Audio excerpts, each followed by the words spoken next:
Olá, sejam bem-vindos aqui ao segundo episódio do podcast Xadrez à Beira-Mar. Eu sou o João Guilherme Matos, como sempre tenho sido, é algo constante, a minha identidade não altera. E hoje estou aqui com o Miguel Fonseca, ele que é atleta do Beira-Mar e também um full stack developer, nós já vamos explorar um bocadinho. Só queria dizer que estamos aqui num local um bocadinho diferente, um bocadinho a favor, é mesmo diferente, é o Mercado Negro. Portanto, Miguel, como é que estás? Estás fixe? Olá João, tudo bem? Obrigado pelo convite para esta entrevista. Obrigado também ao Beira-Mar por poder contar um bocadinho da minha história aqui com o João. Estamos aqui realmente no Mercado Negro. Eu costumo ser responsável pelos nossos encontros do Beira-Mar no Mercado Negro às quartas-feiras, que é um dos pontos importantes que temos como clube para a divulgação da atividade do xadrez, do desporto do xadrez. E portanto é um dos pontos onde conseguimos sempre juntar mais pessoal e dar a conhecer o Beira-Mar e a nossa secção e portanto acho que é muito bom podermos fazer aqui hoje esta entrevista. E fazes isso quartas-feiras à noite, não é? Exatamente. E em que é que consiste? Assim, para quem não sabe e quem nunca teve a oportunidade de vir aqui, o que é que achas que acontece? Bem, é um encontro normal, como se fosse quase um convívio de amigos, ou seja, não é apenas para atletas, não é para jogadores que pretendem se formar em xadrez, não é para jogadores que pretendem jogar torneios, não é nada mais que um ponto de encontro onde temos jogadores de vários níveis e onde quem quiser pode usufruir de uma bela noite de xadrez enquanto bebe uma cerveja e aprender um bocado mais sobre o jogo e quem sabe depois então, se gostar, até juntar-se ao nosso clube e começar a jogar torneios, jogar por equipas, dependendo do gosto de cada um. Mas é uma maneira fácil de divulgar a modalidade e principalmente de dar motivação a pessoas que se calhar já não pretendem conhecer o xadrez, por exemplo, num clube por formação, que muitas vezes é mais indicado para pessoas mais novas, e portanto é um ambiente propício a pessoas com as nossas idades a vir e conviver e conhecer o jogo. Ok. Imagina, eu só bebo água. Também sou bem-vindo? Também posso aparecer? Também podes aparecer, é assim. Hidratar-me de maneira diferente. Vais perder mais jogos que os outros, certamente, mas acho que podes vir sem achas que o teu nível de xadrez melhora à medida que o teu nível de alcoolemia sobe? A intuição melhora. Agora, às vezes o cálculo já vacila um bocadinho. Ok, então olha, voltando um bocadinho ao que tu fazes a nível profissional, que eu há bocado disse que eras um full stack developer, Sim. Eu gostava que me explicasses o que é que consiste então a tua atividade profissional. Bem, isso é um nome pomposo para o web developer que desenvolve na parte de cliente e na parte front-end, ou seja, na parte front-end e na parte de back-end. Basicamente, eu trabalho numa empresa ali na Avenida Lourenço Peixinho, que é a Load, estou lá há 5 anos. E a minha formação foi em TI e foi em Web Development. E, portanto, hoje eu tenho estado mais ou menos em 2 áreas. Para além de Web, também trabalho um bocadinho em Blockchain, que é uma tecnologia que nós temos tentado investir e realizar alguns projetos, principalmente de investigação, porque é uma tecnologia de ponta. E então, na outra metade do tempo, normalmente trabalho como Web Developer nas mais variadíssimas tecnologias e em variados projetos já. Desde projetos em que realizei plataformas para a indústria têxtil de produção de carpetes, por exemplo, também para a indústria, para o comércio de lâmpadas e de candeeiros. Já trabalhei em variados projetos nos últimos 5 anos e, portanto... Então, e em relação a isso que tu acabaste de referir da tecnologia da blockchain, como é que vês isso a evoluir, por exemplo, ao nível de, sei lá, daqui a uma década? Achas que essa é a tecnologia base de muitos aspectos da nossa vida? Por exemplo, para armazenar dados, por exemplo, registros médicos, imagina. Eu não consigo dizer se vai ser daqui a 10 anos, se vai ser daqui a 20, se vai ser daqui a 5, mas a tecnologia em si tem esse lado muito bom da veracidade, da trustability, de não necessitar de um terceiro para validar ou para cortar assumir os intermédios, que algo é verdade. Exato, para cortar os intermediários.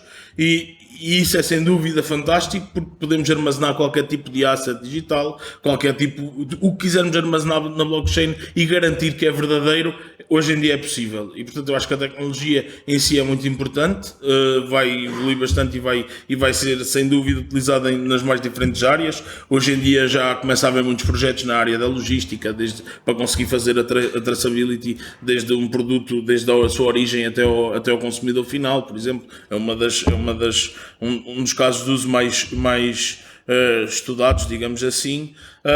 E portanto até é uma tecnologia que às vezes tem a sua reputação um bocado danificada pela questão dos esquemas, das pessoas acharem que é um scam, das criptos, mas primeiro é preciso perceber que o blockchain em si não é per si uma criptomoeda, depois porque existem pessoas que utilizam a tecnologia ou tentam-se aproveitar da tecnologia de forma maliciosa, não faz da tecnologia em si maliciosa, e acho que é uma tecnologia muito importante para o futuro.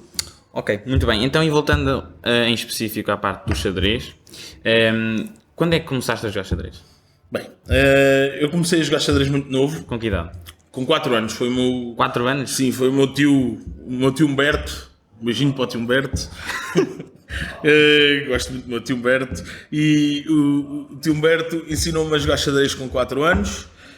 Eu todas as sextas-feiras ia ter com o meu tio e passávamos a tarde a jogar xadrez, depois de fazer uns joguinhos estrelados à hora do almoço. E foi isto durante 2 anos, até que eu, quando entrei na escola,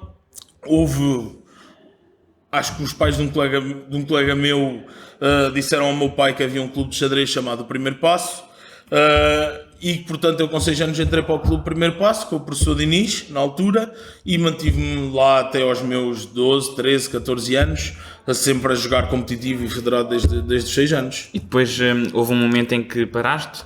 Sim. Fizeste uma interrupção? Quanto tempo, mais ou menos? Sim, o xadrez é bastante exigente a nível de tempo.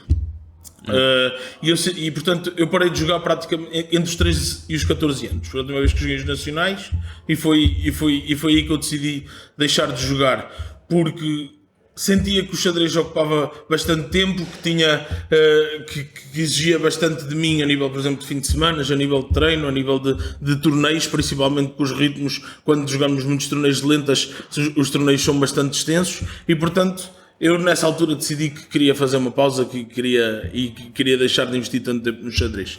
Acabei por ir voltando de vez em quando, fui jogar um torneio esporadicamente um ao outro, mas... Dava aquela pica, né, para sim, voltar. Havia sempre aquele bichinho e portanto uma vez ou outra, vou jogar um torneio. Vou comer peças. Ou dar. Dependia da altura. Mas estar mais caridoso. Sim. Mas basicamente, depois, quando cheguei agora a esta idade, aos 29 anos... queria encontrar um hobby e portanto foi quando decidi voltar, mas portanto tive bastantes anos sem jogar xadrez. Então regresaste mesmo recentemente? Sim, há menos de um ano foi quando voltei a jogar no clube. Quando nasceu o Beira-Mar? A secção de um bocadinho depois, ou seja, falei com a Susana praticamente no início, mas só a partir de janeiro é que comecei a jogar alguns torneios, a jogar por equipas, a vir todas as quartas-feiras para aqui e portanto foi a partir de janeiro que comecei a voltar outra vez ao meu hobby, que é o xadrez. Ok, porque tu gostas então dos dois lados, do lado mais recreativo, que são então os tais convívios que acontecem aqui, como também jogar a sério, cravar os cotovelos na mesa, pensar com profundidade. Eu acho que eu não conseguiria só jogar no mercado negro, ou seja, não voltaria a jogar sem a parte competitiva. Sim. E eu decidi jogar xadrez um bocado porque pensei assim, qual é que vai ser o meu hobby aos 29 anos? Vou jogar futebol certamente, até porque o meu físico não ajuda para nenhum desporto físico ou coletivo. E portanto, como eu gostava de xadrez, sempre o bichinho de xadrez e podia aproveitar por ser um jogo competitivo e que eu conseguiria competir e ir evoluindo em vez de só aquecer o banco, portanto decidi jogar xadrez outra vez. Mas preciso ter a parte competitiva, para mim é muito importante. Ok, então agora que falaste na parte competitiva, ao nível da elite aqui, portanto o xadrez tem estado um bocadinho envolto em algumas peripécias, vá. Neste momento tens o atual campeão do mundo, o Carlsen, envolvido ali numa teia de conspiração com o Niemann, supostamente ele terá feito batota. Como é que tu vês essa polémica? Bem, eu se calhar não sou propriamente a pessoa com a opinião mais popular em relação a este assunto. Sim. Porque assim, é óbvio que eu recrimino alguém que faça batota, acho que fazer batota é errado. Penso que fazer batota numa plataforma online também não é correto, acho que é uma atitude reprovável e, portanto, identificado o batuteiro deve realmente ser banido da plataforma onde foi identificada. Também? Não, chicotada não, mas deve ser banido da plataforma online onde foi identificada que fez a batota. No entanto, não acho que possa existir correlação entre uma plataforma online e jogar on-board. Acho que jogar no tabuleiro não se pode ser banido de jogar no tabuleiro porque se fez batota numa plataforma online. Primeiro, porque as plataformas online nunca vão conseguir dizer com 100% de certeza que alguém cheatou. Vai ser sempre 99,9999% se conseguirem pelas metodologias deles. E, portanto, não são uma entidade sequer, não são uma federação, não são uma entidade reguladora para decidir quem é que pode ou não jogar um torneio FIDE, um torneio oficial. E, portanto, primeiro de tudo, ele já foi banido no chess.com depois do problema. Eu acho que ele poderia ter sido banido e nunca mais ter tido autorização para jogar. Mas acho que efetivamente também este ban agora não faz grande sentido, porque na altura em que ele fez batota em 2020, acho que ele fez batota quando tinha 12 anos e quando tinha 16/17. Sim, que ele admitiu. Em 2020, e portanto, na altura ele confessou que cheatou, baniram-lhe a conta e ele pôde, passados algum tempo, criar uma nova e poder voltar a jogar. Segundo o report que apareceu agora, ele realmente fez batota em 2020, mas no report não existe nenhum sítio onde diga que ele tenha feito batota na nova conta que o deixaram abrir. Mas o assunto que está neste momento em cima da mesa é se ele então terá feito ou não batata mesmo. Batata não deve ter feito, mas batota no tabuleiro com o Carlsen mesmo, naquele jogo presencialmente. Eu acho complicado. Já existe, acho que um dos maiores especialistas em detecção de batota em xadrez já disse que não há motivo para se pensar que ele realmente fez batota. Portanto, por aí, acho que havendo o maior especialista a dizer isto, já não me parece correto uma pessoa passar por essa suposição. Depois, acho efetivamente que é muito complicado fazer batota, apesar de haver hoje em dia muitos vídeos, basta este dispositivo, basta este, mas dependendo das medidas do torneio, ou seja, eu suponho que na elite mundial não seja assim tão fácil de fazer batota ao vivo. E acho que até vai trazer para cima da mesa este tema que é importante, e portanto acho que até a nível das medidas nos próximos torneios vai certamente ser bom. Sobre isso, tu viste aquela imagem de um árbitro, não sei se era um árbitro, mas um senhor à porta do torneio. Tensão. Sim, viste, ele também fez tensão a uma banana. Sim, eu vi. Isso para mim encapsula muito bem toda esta polémica. Sim. acho que é o extremo, não é? É o extremo. Será que esta banana tem aqui alguma placa de pressão? Alguma vibração com código Morse? Têm surgido algumas imagens engraçadas. Agora, eu acho que efetivamente o Magnus não devia ter reagido como reagiu. Acho que podia alertar, podia se calhar, até no primeiro momento em que desistiu do torneio, com uma afirmação de que queria melhores medidas, poderia ter feito isso, mas acho que, por exemplo, o que ele fez ao desistir no primeiro lance, no torneio seguinte em que jogou contra o Hans, é tremendamente, é uma falta de ética, é uma falta de profissionalismo e uma falta de ética em relação aos outros participantes. Porque vamos ver, o Hans passou em 8º ou 7º, era um qualificador em que passavam 8 jogadores. O Hans passou em 8º ou 7º com uma vitória contra o Magnus. E o Magnus ganhou, acho que ganhou todos os restantes, ou empatou um jogo, ou ganhou os restantes. Portanto, a vitória que o Magnus lhe deu provavelmente poderá ter tirado inclusive o lugar de qualificação a outro jogador. Mas fazendo advogado do diabo, eu acho que ele está claramente a marcar a posição para forçar ao máximo que ele ou não apareça mais, ou que a FIDE termine então a tal investigação que supostamente está a acontecer, porque ele não quer jogar mais com ele. Mas vamos aqui ver uma coisa, se ele tem tanta certeza... tem que mostrar mais provas. Não, e para, efetivamente... ou poderia apresentar queixa. Sim. Mas a FIDE começa a investigação E o report da FIDE diz, inclusive, que vai começar a investigação sem haver nenhuma acusação. Não houve ninguém a acusar. Ele nunca disse nada Portanto, formalmente. ele fez um tweet, desistiu de um jogo, fez um report a dizer que acha que há ali qualquer coisa e deixou no ar. Isso também não me parece ético, até porque se por acaso o Anes não for batuteiro, há muitos indícios que até parecem que ele possa ter alguma coisa que não seja... que a subida dele, o gráfico da subida dele, as percentagens de acerto nas partidas dele dos últimos anos. Seguir a melhor linha da máquina. Portanto, é assim, se bem que houve aí muita gente a utilizar uma ferramenta do Chessbase que, não sei o quê, ele teve 100%, é melhor que o Fischer, e afinal aquilo dava para editar a percentagem. Acho que qualquer pessoa podia ir lá dizer, olha, se eu não sei quem, fiz este teste nesta engine e ele teve 100%. Acho que pelos vistos aquilo não era assim tão fantástico como andaram 5 dias a falar e a vender. Então, tu és da opinião, portanto, muito sensata, de que temos que presumir a inocência e esperar... Eu acho que o Magnus devia ser castigado, inclusive. Inclusive é o Magnus. Sim, acho que devia ter algum tipo de castigo pelo que ele fez não por desistir no torneio, isso é válido. Agora, apesar de achar que é uma atitude errada desistir por essa situação, mas agora, quando desiste daquele jogo em específico, sem desistir do torneio, que inclusivamente acabou por ganhar, prejudica claramente os outros participantes. Ok. Muito bem. Então, olha, mudando drasticamente de assunto, porque eu percebi que ficaste um bocadinho exaltado com esta situação. Sim, uma pessoa... Estás a viver muito a situação do Carlsen. Queria-te perguntar como é que é, por exemplo, ao nível de algo já mais lúdico e não necessariamente dentro do xadrez, assim se calhar ocupas os teus tempos livres com algum hobby em específico. Disseram-me que talvez tenhas participado em escape rooms. Sim. Qual é a tua experiência? Aí, assim, eu participo em escape rooms apenas por lazer mesmo. Sim. Mas pronto, acho que é um bocado do meu lado nerd, digamos assim, o tipo de atividades que eu gosto de fazer nos meus tempos livres, e portanto tenho um grupo de amigos que já dá uns anos para cá, agora até desde Covid, que só fomos a uma ou duas, acho eu, temos estado um bocadinho mais parados, mas que temos, pessoalmente aqui na zona mais centro-norte do país, andado a ir fazer várias escape rooms, porque é uma atividade que eu considero bastante interessante. Acho que primeiro cria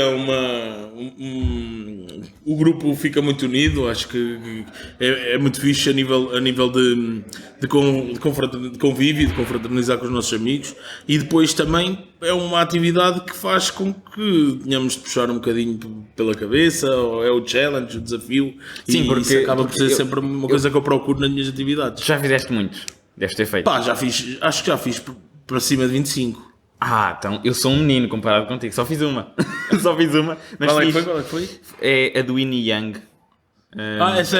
Isso Numa escola. em Alcrubim, não é? Isso, em Alcrubim. precisamente, foi aí. Acho que já fiz essa, acho que já fiz todas as que lá estão. Foi a minha primeira, na altura, muito engraçado, porque eu nunca tinha feito, então estava naquela expectativa. Cheguei lá e a sequência de ires conseguindo puzzle a puzzle, descobrir, por exemplo, uma chave, ou de repente é uma pista que tens que ir para outro lugar, ou umas luzes, tudo isso, acho que é mesmo interessante e divertes-te bastante com o grupo com que vais, e são coisas que eu acho que são giras, são daquelas coisas diferentes do habitual. Pá, quem gosta de xadrez normalmente gosta destas coisas. Sem dúvida. Acho que acaba por estar um bocadinho relacionado. Há uma que eu gosto muito que era no Alboi e que agora já não é, acho que é em Aradas, e já não me lembro como é que é o nome da sala, para ser sincero, mas lembro-me que foi das primeiras que eu fiz e lembro-me que gostávamos muito de a fazer, achávamos muito desafiante aqui em Aveiro.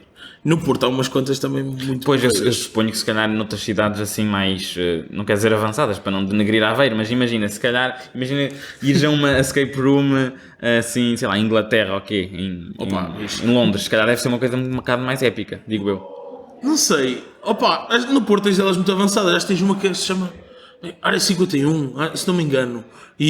Tens alguns alienzitos e tal? Não, mas é assim futurística e os desafios são muito interessantes, e eu lembro que essa era muito porreira. Agora, há uma coisa que nós gostávamos de fazer, não sei se algum dia vamos fazer ou não, é porque havia antes os qualificadores para o Campeonato do Mundo, eram em Espanha, e nós na altura equacionámos, e se fôssemos a Espanha fazer os qualificadores? Pois, porque isto também é um desporto mesmo, é? Acho que existe campeonatos, É? Não sabia, existe não sabia. Campeonato do Mundo. Só que eu vi os tempos e diz assim, nós só vamos mesmo aos qualificadores. Isto bem seria impossível. Só que acho que depois mudou e começou a ser numa universidade de Lisboa, não sei se no ISEL ou na Universidade de Lisboa mesmo. E depois acabámos por não pegar mais nisso. Não tenho a certeza se agora vai voltar a ser em Espanha ou não, mas é uma coisa que eu tenho aqui. Ok. Um dia, se calhar, gostaria de fazer. Também me disseram que eu sou uma pessoa que faz alguma pesquisa e eu soube que tu eras uma pessoa que praticou e jogou bastante CS, Counter-Strike, não é?